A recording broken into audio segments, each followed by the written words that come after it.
Panorama group, जो सोचता है वो करता है।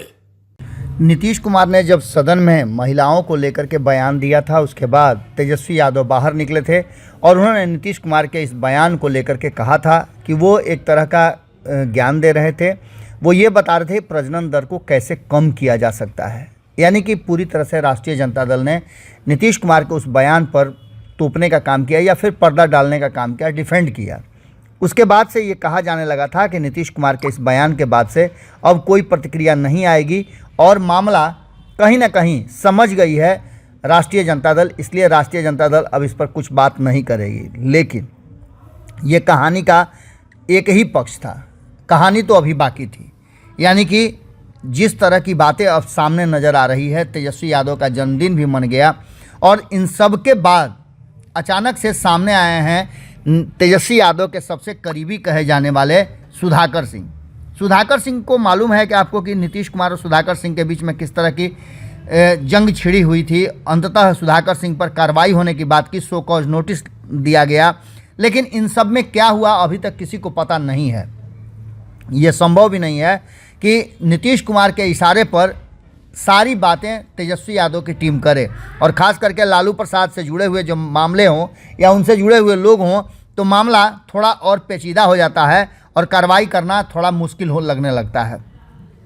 सुधाकर सिंह नीतीश कुमार के इस तरह के बयान और इसके बाद जो जीतन राम मांझी पर उन्होंने कहा, सदन में मौजूद थे, उसके बाद जब बाहर निकले तो काफ़ी खिन्न नज़र आ रहे थे और ऐसा लग रहा था कि सुधाकर सिंह पर दबाव है।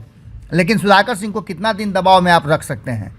सुधाकर सिंह एक कार्यक्रम के दौरान पहुंचे हुए थे जहां उन्होंने इन सारी बातों पर बड़ा खुल करके बात किया और अब ऐसा लग रहा है कि इन सारी बातों के बाद एक बात तो साफ नज़र आ रही है कि मामला बनने के बजाय बिगड़ता नज़र आ रहा है। नीतीश के मांझी को अंट संट बोलने के 48 घंटे बाद राष्ट्रीय जनता दल के तरफ से तेजस्वी यादव के करीबी कहे जाने वाले सुधाकर सिंह ने चुप्पी तोड़ी है। बिहार सरकार के पूर्व कृषि मंत्री सुधाकर सिंह ने मुख्यमंत्री द्वारा जिस तरह से जीतन राम मांझी पर सदन में कटाक्ष को लेकर पूछा गया सवाल, तो उन्होंने इस पर खुलकर अपनी बात रखी। उन्होंने कहा कि ये उचित नहीं है। बिहार विधानसभा के भीतर किसी भी माननीय सदस्य का अधिकार बराबर माना जाता है। जो 243 सदस्य हैं वह पद से भले ही छोटे हों, लेकिन सभी का बराबर सम्मान होना चाहिए। यह सभी का अधिकार बराबर है। विधायिका से निकलकर कार्यपालिका जरूर बनती है, लेकिन उसका एक काम अलग है। विधानमंडल के भीतर सभी का सम्मान होना चाहिए। बाकी चीज़ों को बिहार के लोगों ने देखा और सुना है, जो उस पर चर्चा करने की कोई ज़रूरत नहीं है। अब इसका फैसला तो जनता को ही लेना है। इसके साथ साथ उन्होंने महिलाओं पर पूछे गए सवाल पर भी, जिस तरह से महिलाओं को लेकर के विवादित बयान नीतीश कुमार ने दिए हैं, उसको लेकर के भी उन्होंने कहा कि सदन के भीतर जो चर्चा हुआ उसे पूरा देश ने देखा है, राज्य ने देखा है। पार्टी के सभी अधिकृत नेताओं का बयान आ चुका है।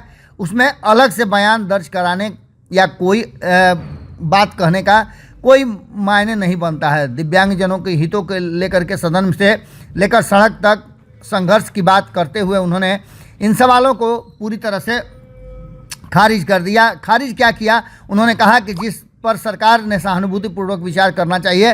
उन्होंने ये बातें भी कही कि मुख्यमंत्री ने अपने बयान को अफसोस के साथ वापस ले लिया है, तो उसको अब देखने की ज़रूरत भी है। इस पर ज़्यादा तूल देने की ज़रूरत नहीं है। लेकिन एक बात ज़रूर कही सुधाकर सिंह ने कि ऐसा लगता है कि मुख्यमंत्री नीतीश कुमार को थोड़ा आराम की ज़रूरत है और उन्हें थोड़ा आराम भी करना चाहिए। इसका सीधा मतलब है कि राष्ट्रीय जनता दल की तरफ से ये बयान इस बात की तरफ इशारा करता है कि नीतीश कुमार को सीएम की कुर्सी अब तेजस्वी यादव को सौंपकर थोड़ा आराम भी कर लेना चाहिए। क्या होगा ये तो आने वाला वक्त बताएगा। लेकिन एक बात तो तय मान के चलिए कि जिस तरह से ये सब कुछ नज़र आ रहा है वो साफ बता रहा है कि मामला जितना समझा जा रहा है उतना आसान नहीं है, बल्कि इसकी पेचीदगी बहुत है।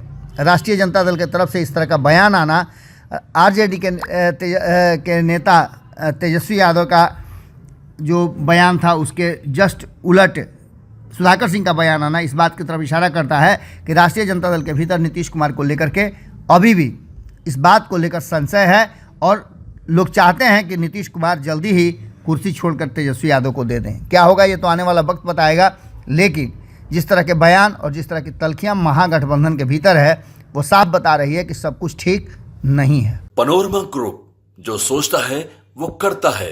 अगर ये वीडियो पसंद आई और वह बिहार के राजनीति और बिहारियत से सरोकार रखेनी तो सब्सक्राइब बटन दबा के चैनल के सब्सक्राइब कर ली। ओजे एगो घंटी बा, ओकरा बटन दबा देला से कुल सटीक और मारक खबर रुआ मुफ्त में मिल जाई।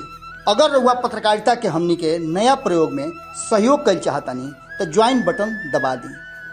पेटीएम नंबर नोट कर ली 9386816700। धन्यवाद।